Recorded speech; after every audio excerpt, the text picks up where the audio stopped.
Now we got our first good hint about these instruments, these fetters of iron without weight, which I am saying is the geometry that actually binds them, which because they are now in the physical, spiritual beings being born into the physical, they have lost their higher spiritual nature by rebellion.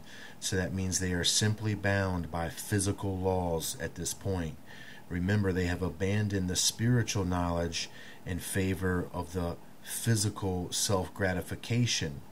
So in an essence, that symbolically regulates them to being bound to physical laws.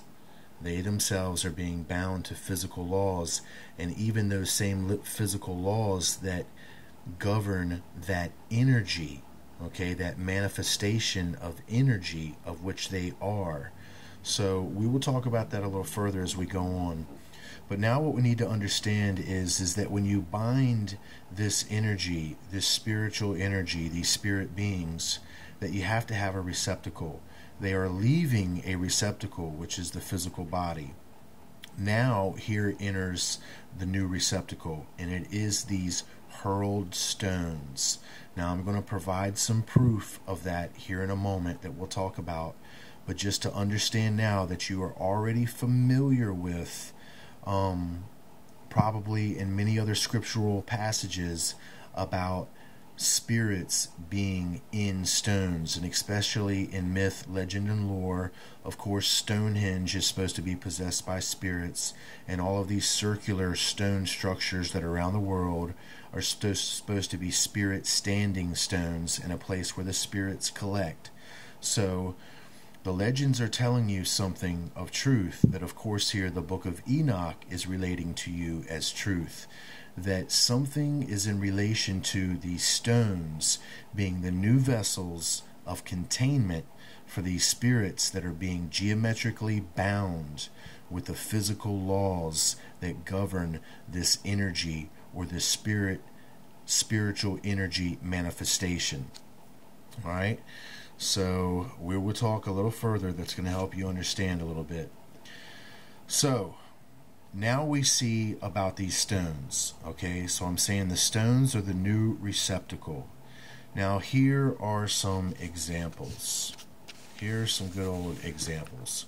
One is going to be the Urim and the Thummim. Now some of you people who study the Bible are going to be familiar with this. They are known as seer stones, and they are also known as a means of revelation in ancient Israel. And what they were used for by the priests in ancient Israel is to tell the future. And they were two stones, and they were said to be thought to be crystal and transparent, and were also known as illuminating and perfect lights. And of course it's known as divination, which is an attempt to foretell unknown events by occult means, and it is considered, even by the Bible, as a system of fraud, abomination, punishable by death, practiced by astrologers, charmers, and then of course the list goes on. Okay, so it's not a good thing. So we're immediately seeing right now that, for one example, that we have some sort of stones that have the ability to guide these priests of ancient Israel. Now when I say ancient Israel, I mean ancient Israel, not modern Israel.